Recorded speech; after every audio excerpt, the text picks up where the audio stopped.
Bienvenue dans ce nouveau numéro de Talk Afrique sur Medi 1. Merci de nous rester fidèles. Est-il possible pour un salarié d'entreprendre au sein d'une entreprise déjà existante? Oui, cela est possible à travers une démarche appelée l'intrapreneuriat, un terme peu connu en Afrique francophone. Dans certains pays africains, les entreprises soutiennent leurs salariés ayant des projets novateurs. Ces derniers sont appelés intrapreneurs. Ils bénéficient d'une liberté et d'un soutien moral et financier de la part de leur entreprise pour créer de nouveaux produits ou services. L'intrapreneuriat est un concept créé à la fin des années 70 aux États-Unis par Ivor Benchow, homme politique américain et chef de file du mouvement conservationniste dans le but de contrer les départs massifs de cadres vers l'entrepreneuriat. Pourquoi est-il important d'intégrer l'entrepreneuriat au sein des entreprises africaines? Je dirais bien l'intrapreneuriat. Alors comment ce concept peut-il stimuler le développement économique en Afrique? On en parle ici même avec mes deux invités déjà sur ce plateau. Nous recevons Nicolas Mandji, vous êtes président de l'association des entrepreneurs et professionnels gabonais au Sénégal, également manager général de Winner Company. Merci d'avoir accepté notre invitation. Merci. En face de vous, nous avons Cédric Ayouné Diobas, manager de la société Solar Mobility, filiale du groupe ADS. Vous êtes entrepreneur et intrapreneur engagé. Merci également à vous d'avoir accepté notre invitation. Merci. Merci beaucoup. Alors, je le disais à l'entame de mes propos, nous parlons de l'intrapreneuriat, un concept peu connu en Afrique francophone. Nicolas Mandji, dites-nous, quelle est la différence entre ces deux concepts? On parle de l'intrapreneuriat et l'entrepreneuriat. Très bien, merci de m'avoir donné la parole. Alors, l'intrapreneuriat, contrairement à l'entrepreneuriat, c'est entreprendre au sein d'une entreprise, c'est-à-dire que l'entreprise va déléguer ou va mettre à contribution des employés qui sont dans l'entreprise pour gérer un projet, mais sauf que leur entreprise n'appartient pas à ces employés-là. Ils vont juste être les gestionnaires du projet. Tandis que l'entrepreneuriat, c'est entreprendre, fonder sa propre entreprise, gérer son projet et développer aussi tout un écosystème qui va avec cette entreprise-là. D'accord. Alors, monsieur Cédric Ayouné, dites-moi, vous êtes intrapreneur, vous êtes également entrepreneur. Comment ça se passe au quotidien? L'intrapreneuriat, aujourd'hui, est tout à fait passionnant parce que c'est un chef d'entreprise qui copte au sein de ses salariés un groupe, une équipe, pour pouvoir mener à bien un projet. Et comme l'a signalé et comme l'a bien expliqué mon confrère en face, à la différence, c'est que le projet est développé pour le compte de l'entreprise pour laquelle il travaille.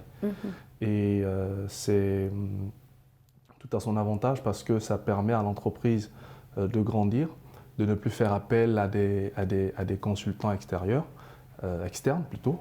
Et donc à partir de ce moment, vous avez la possibilité de bénéficier de l'appui au quotidien de collaborateurs qui, eux, ont déjà une fibre entrepreneuriale.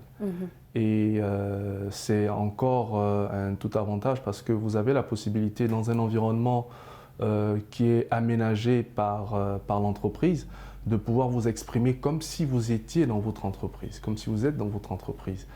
Et cela vous prépare, en réalité, à devenir demain un entrepreneur, un chef d'entreprise autonome. Mais qu'est-ce qui explique que ce concept soit peu connu en Afrique francophone?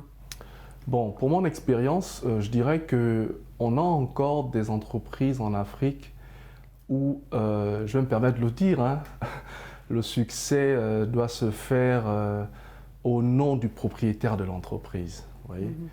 Et aujourd'hui, quand vous cooptez des jeunes qui ont du talent, parce que pour être coopté dans cette logique d'intrapreneuriat, un élément qui est souvent détecté, c'est le talent. Il faut avoir du talent. Il faudrait que le chef d'entreprise décèle en vous cette fibre entrepreneuriale.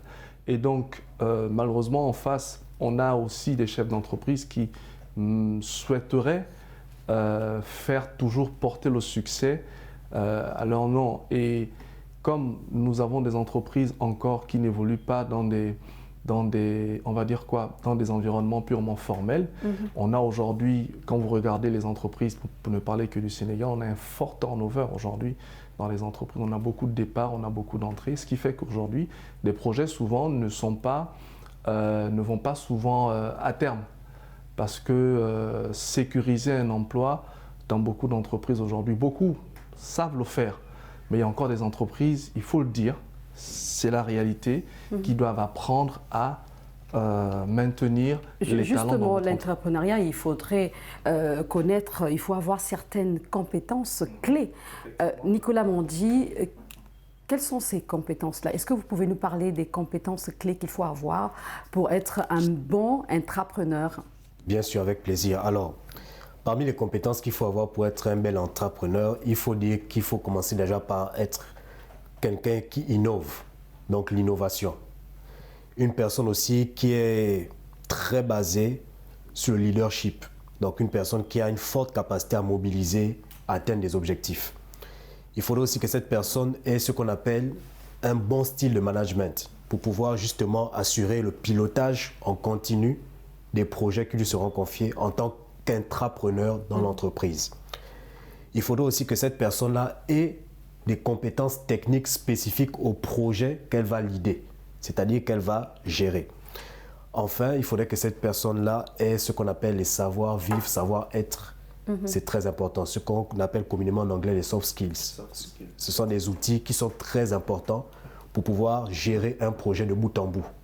Donc voilà ce qu'on peut dire. Mais qu'est-ce qui a mené ces entreprises-là à adopter ce concept?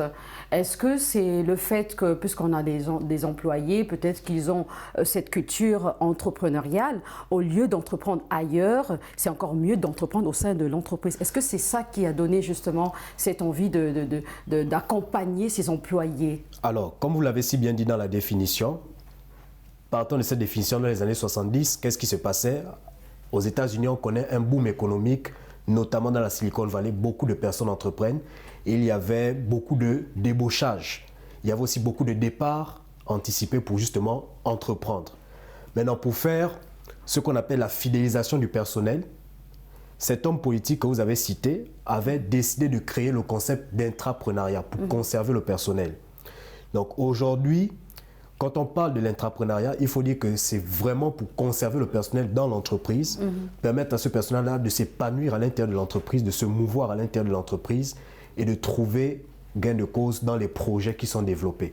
Et ça fait même en sorte que l'employé, lorsqu'il entreprend dans l'entreprise, à travers le concept d'intrapreneuriat, pourra facilement arriver à se réaliser. Oui, mais est-ce que quelque part on ne voit pas trop, bon c'est vrai que c'est un chef d'entreprise qui peut avoir toutes ces idées-là novatrices, et également les employés, mais quelque part est-ce que c'est pas aussi, est-ce que ça aide l'employé, l'intrapreneur à évoluer? Quels sont les avantages pour que ce dernier puisse évoluer dans sa carrière professionnelle? Oui, c'est tout un avantage pour l'employé dans la mesure où il est dans une démarche de réalisation. Vous voyez, c'est-à-dire que si vous arrivez par cette chance ou sinon cette opportunité qui vous est offerte à pouvoir réaliser un projet, cela vous donne déjà un élément de motivation pour pouvoir demain aller créer votre propre entreprise. Vous voyez, c'est ça en fait. Parce que si on ne vous donne pas cette opportunité, parce que l'objectif au final, en réalité, c'est de faire en sorte que ce projet qui a été confié à un salarié ou à des salariés puisse faire l'objet de la création d'une autre entreprise demain. Et ce sera tout avantage à ces groupes de salariés pour pouvoir demain être copropriétaires d'une entreprise. C'est l'objectif de tout jeune aujourd'hui, c'est d'être copropriétaire ou propriétaire de son entreprise. Alors, je reste avec vous. Vous êtes entrepreneur, en même temps intrapreneur. Comment vous arrivez à gérer ces deux statuts simultanément? Parce qu'en réalité, à la base, il faut d'abord avoir cette envie de management et cette envie de se réaliser. Et lorsque vous partez du fait que l'obtention de financement est extrêmement difficile en Afrique et que d'une part, un chef d'entreprise vous donne la possibilité de pouvoir vous réaliser et au sein de son entreprise et à l'extérieur, vous vous organisez de telle sorte que les deux aillent ensemble tranquillement. Mais vous savez que dans cet écosystème, on a aussi ce qu'on appelle le respect des clauses de la non-concurrence. C'est-à-dire qu'aujourd'hui, en tant qu'entrepreneur, je ne devrais pas développer des activités qui font concurrence à l'entreprise pour laquelle je travaille, dans laquelle je suis intrapreneur. Exactement. Voilà. Très bien. Alors, Nicolas Mondy, vous êtes consultant en management stratégique des organisations et manager général de Winner Company. Quels sont les principaux secteurs d'activité en Afrique où l'intrapreneuriat peut jouer un rôle clé? Bon, les principaux secteurs, c'est très simple. Il y a la tech, donc tout ce qui concerne le secteur des technologies, du numérique. Nous avons aussi le secteur des finances. Nous avons également le secteur des services. C'est très important. Et nous avons aussi le secteur agricole, avec l'agro-business qui se développe à grands traits en Afrique. Alors, pour revenir sur un point très important, c'est-à-dire que quand vous prenez par exemple le cas du secteur de la tech, en matière d'intrapreneuriat, vous avez des jeunes qui travaillent par exemple en matière de développement d'applications web. Et ces jeunes-là sont habitués ou emmenés tout le temps à innover. La course à l'innovation continue pour eux. Donc aujourd'hui, favoriser un écosystème d'intrapreneuriat dans les entreprises ne peut qu'emmener ces jeunes-là à rester dans l'entreprise, à les fidéliser, les garder. Et je peux même aussi citer le cas de M-Pesa au Kenya, qui avait été créé justement par un intrapreneur. Et c'est ce même système de transfert d'argent par mobile money qui a été repris par toutes les compagnies qui font le mobile money aujourd'hui dans nos pays en Afrique. C'est pour vous dire que l'intrapreneuriat vraiment joue un grand rôle, par exemple, dans ce secteur-là, les technologies. Et à l'exemple aussi de la Côte d'Ivoire, hein, Orange Côte d'Ivoire, qui permet à ses salariés de proposer des projets novateurs, qui financent même ces projets-là. Est-ce que vous ne pensez pas que dans ce cas de figure, c'est un risque quelque part d'un départ massif de ces cadres professionnels, Monsieur Ayouné? Vous savez, dans toute activité, il y a du risque. Vous savez, pour ne pas citer certaines entreprises qui ont fait l'objet d'un déluge.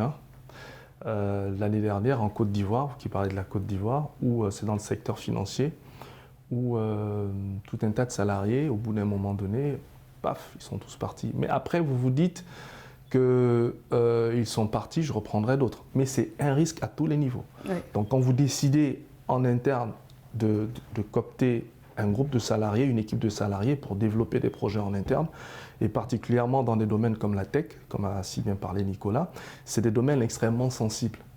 Parce que vous avez la codification des applications, un tas de choses, ils partent avec tout. Mais vous le faites, prenez toutes les garanties possibles, sécurisez votre relation, de telle sorte que le jour que ces salariés partiront, écoutez, ils ne partent pas avec la base de la production qu'ils ont permis de réaliser au sein de votre entreprise. Mais après, il y a une chose que vous ne pouvez pas enlever à ces jeunes, c'est ce qu'il y a dans leur tête. Ça, vous ne pouvez pas. C'est là aussi un des inconvénients de l'intrapreneuriat. C'est-à-dire que demain, si vous n'arrivez pas à bien gérer ce personnel, donner toutes les motivations possibles pour pouvoir les garder au sein de votre entreprise, les fidéliser, vous n'aurez que des départs par la suite. C'est pour ça que je vous disais au départ, à l'entame de mes propos, que l'objectif de l'intrapreneuriat, c'est de faire en sorte que ces jeunes puissent être demain copropriétaires d'une entreprise que vous allez créer. Parce que si demain ces jeunes partent, c'est parce qu'ils sont arrivés au bout de leur réalisation dans votre entreprise. Ils ne bénéficient pas des dividendes de l'activité qu'ils ont créée dans votre entreprise. Mais ce n'est pas l'objectif de l'entreprise, l'objectif premier que ces personnes-là partent. Oui. C'est pour que ces employés-là restent au sein de l'entreprise. Oui, mais que ces employés restent, mais que demain, ces employés sentent une certaine réalisation dans la création d'une nouvelle entreprise. Je vous prends un cas simple. Si demain, ici, on est dans une télé, je dis n'importe quoi, par exemple, si vous avez des monteurs, des réalisateurs qui ont créé en interne, bon, c'est des intrapreneurs qui ont développé une nouvelle forme de télé à l'intérieur de cette télévision, il faudrait qu'au bout d'un moment donné, le propriétaire de cette télévision, sentant que ces jeunes veulent arriver au bout de leur réalisation, crée une autre entreprise qui sera certainement prestataire à votre télévision. Ouais. Donc cette entreprise aura pour premier client votre télévision et donner à cette entreprise la possibilité d'avoir d'autres clients. Ce n'est pas de la concurrence, il ne faut pas le prendre comme ça. Non, non, non, non. Ça, je vous dis, il y a des exemples qui ont très bien marché. Malheureusement, je n'ai pas eu le temps de prendre mes notes, mais il y a des exemples qui ont très bien marché. Ça, je vous dis, il y a des exemples qui ont très bien marché. Et comme je vous le disais au départ, c'est qu'on a en Afrique encore des chefs d'entreprise qui, eux, veulent tout concentrer. Oui. Ils veulent tout concentrer. C'est ce qui fait qu'au bout d'un moment, ces jeunes partent. Parce qu'ils ne se réalisent pas. Je prends un cas simple dans l'industrie agroalimentaire au Sénégal. Vous avez des grosses boîtes aujourd'hui qui, en même temps, elles produisent effectivement leur cœur de métier, elles distribuent, elles font les campagnes marketing, elles importent, elles font tout en même temps. Aujourd'hui, vous dites que vous voulez développer par exemple un nouveau produit au sein de votre entreprise, vous cooptez des salariés qui, eux, ont un certain nombre d'années et qui ont du talent pour le faire. À un moment donné, donnez à ces jeunes la possibilité d'aller créer cette entreprise et vous prenez des participations certainement en majorité. Quelque part aussi, on a besoin de nos dirigeants, les dirigeants africains. Nicolas Mandi, comment les gouvernements et les institutions peuvent-ils soutenir, encourager l'intrapreneuriat en Afrique? Bon, en fait, le gouvernement, les institutions doivent mettre en place ce qu'on appelle les mesures de facilitation. C'est-à-dire créer un écosystème ou un environnement dans lequel on aura un climat des affaires qui motive ou qui stimule ou encore encourage les chefs d'entreprise à prendre des salariés qui vont entreprendre à l'intérieur de l'entreprise, qui vont faire de l'intrapreneuriat. C'est très important. Comme il a si bien dit, et moi je soutiens cet avis-là, il faut permettre aux salariés aujourd'hui de se réaliser. On n'est plus dans les années 60, 50 ou bien les années 70 où on a des employés qui faisaient des carrières, qui terminaient, qui partaient à la retraite. Les carriéristes. Voilà, on n'est plus dans cet environnement-là. Aujourd'hui, il faut permettre à des employés qui ont le potentiel pour innover, de pouvoir gérer des projets, de pouvoir les transformer plus tard en entreprise et de les accompagner dans ce processus-là et de créer même un groupe d'entreprises avec eux. Mais il faudrait également que ces chefs d'entreprise aient une idée large de ce concept. Bien sûr, je termine rapidement en sortant avec ces quelques arguments. Quand vous prenez un peu notre environnement, comme il a si bien dit, on a ce qu'on appelle les pôles décisionnels qui sont centralisés sur la personne même du chef d'entreprise. Et ça, c'est très dangereux. Donc, toute décision ne peut pas se faire tant que le chef d'entreprise n'a pas validé. On doit bâtir un modèle économique basé sur la décentralisation des pôles de décision. Première chose. Et ça, qui peut encourager ça? Non seulement les gouvernements, les institutions, mais les chefs d'entreprise eux-mêmes et les consultants aussi peuvent les accompagner dans ce travail. On doit également encourager l'innovation en mettant en place les conditions qui permettent à ces jeunes-là de travailler dans un environnement où ils auront accès à Internet à tout moment, sans interruption, quelle que soit la situation du pays, mais qu'ils aient au moins ces éléments-là qui leur permettent de travailler dans de bonnes conditions. Et enfin, un autre élément très important, c'est les préparer psychologiquement à l'intrapreneuriat. Parce qu'il peut y avoir des échecs. C'est très important de le souligner. Il peut y avoir des échecs. Et il faudra dire à cette personne-là, tu es tombé, mais tu dois te relever. Yes. Voilà ce que je peux dire. Merci. Alors, avec vous, sur oui, ce vous point des voulez gouvernements, réagir? En fait, pour essayer de prendre un peu la chose sur un aspect global, vous savez, les gouvernants en Afrique ne participent pas réellement à la vie des entreprises du secteur privé. On ne va pas ici dérouler le circuit économique, mais de façon perceptible. Vous avez des preuves. Non, mais de façon perceptible, quand on regarde, quand vous regardez seulement la configuration du secteur bancaire, nous n'avons pas encore réellement des banques de développement. Vous voyez, des banques de développement, des banques agricoles, elles ne sont pas encore aujourd'hui les principales. Parce qu'aujourd'hui, si l'on développe des banques de développement, des banques agricoles qui viendront aujourd'hui soutenir ces chefs d'entreprise en leur disant qu'à un moment donné, nous souhaiterions qu'au sein de vos entreprises, vous puissiez créer des pépinières, des personnes qui demain iront créer leurs propres entreprises, à condition que si vous le faites, demain, vous bénéficiez d'un financement qui vous permettra de pouvoir soutenir un projet qui sera développé. Alors, pour toutes ces personnes qui nous suivent, j'espère qu'elles ont compris de quoi nous parlons. Nous avons parlé de la Côte d'Ivoire tout à l'heure, vous avez brièvement parlé du Sénégal, mais je voudrais savoir, est-ce que cette démarche est vraiment appliquée pratiquée, je dirais, au sein des entreprises sénégalaises? Il y a encore du travail à faire. Il y a vraiment du travail à faire parce que dans ma jeune expérience, j'ai fait au moins entre 6-7 entreprises au Sénégal. Il y a réellement du travail à faire parce que je vous disais tout à l'heure que les chefs d'entreprise aujourd'hui, qui sont considérés comme des grands chefs d'entreprise, beaucoup sont encore dans une logique qui consisterait à tout concentrer sur eux. Et ils voudraient toujours que le succès, leur nom soit mis au-dessus d'un succès réalisé, obtenu par leur entreprise. Il n'y en a pas encore, mais il faut encore, au fur et à mesure, qu'il y ait un gros développement du secteur de la consultance, donc des personnes qui iront donner conseil à ces chefs d'entreprise, pour que ces chefs d'entreprise comprennent que c'est tout un avantage d'avoir à l'intérieur de son entreprise, mettre en place un système de management par projet, parce qu'à la base, c'est d'abord ça. D'accord. Nicolas, je voudrais qu'on aborde quand même un aspect important, la rémunération. Comment ça se passe? Puisque c'est un salarié qui entreprend au sein d'une entreprise, il a d'abord son salaire. Et puisqu'il a un projet novateur, ça se passe comment justement? Au niveau même des entreprises, il est souvent difficile d'établir une grille salariale parallèle par rapport au projet. Il faudrait vraiment que vous ayez un chef d'entreprise qui soit vraiment quelqu'un d'extrêmement ouvert pour le comprendre. Oui, parce que pour avoir fait pas mal d'entreprises, on va toujours vous sortir un petit langage, mais tu as déjà un salaire, non? Le cadre législatif sénégalais est clair. On a ce qu'on appelle la loi de 2008 sur le droit d'auteur, le droit voisin.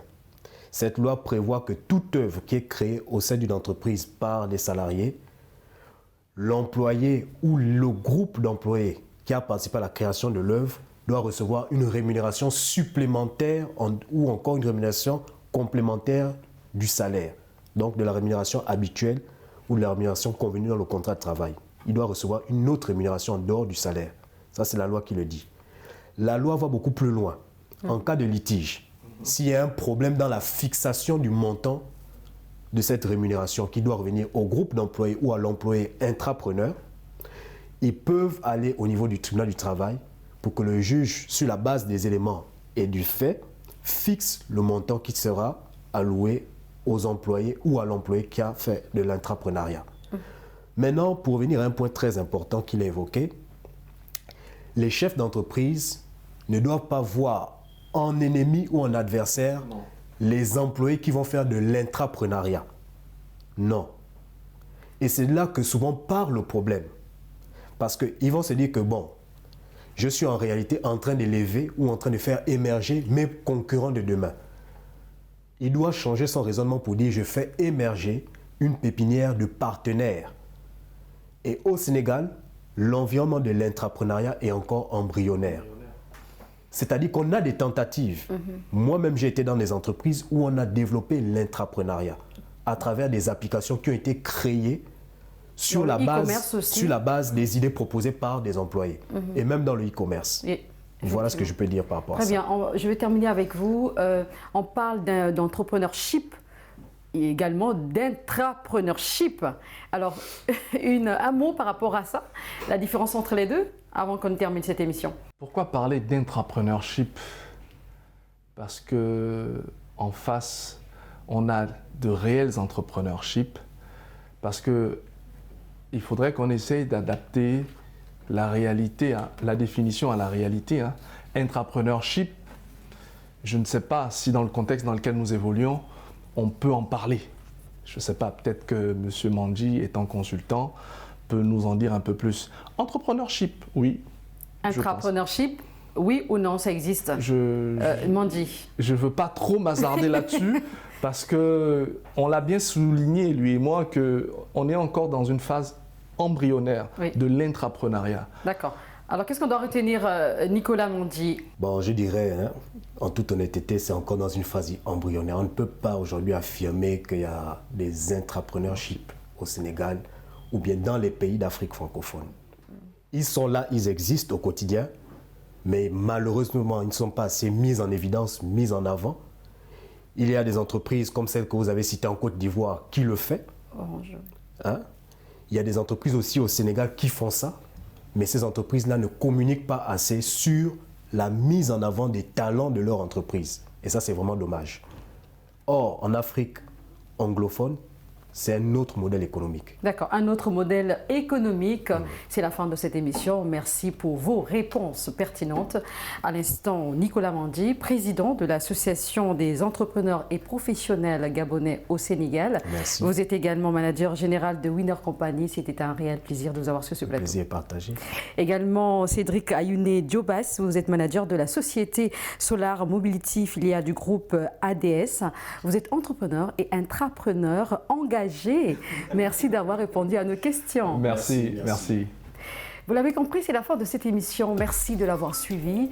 Prenez soin de vous et des autres. Suivez nos programmes sur Média.